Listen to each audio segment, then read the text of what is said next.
Hello everyone, this is EduTechTube with another quick tutorial.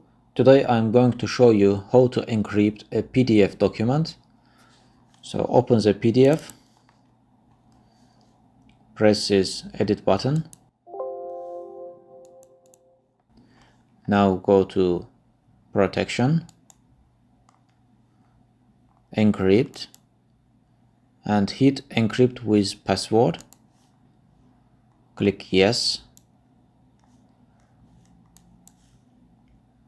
Hit this check mark and type the password you desire. You can type any password here and press OK.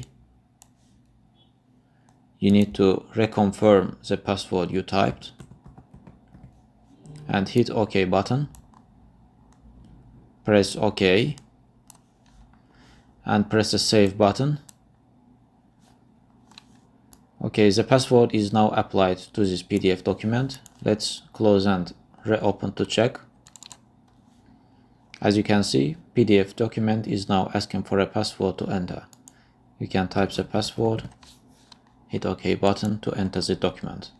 Okay guys, as always, thanks for watching the video. I'm looking forward to catch you in my next videos.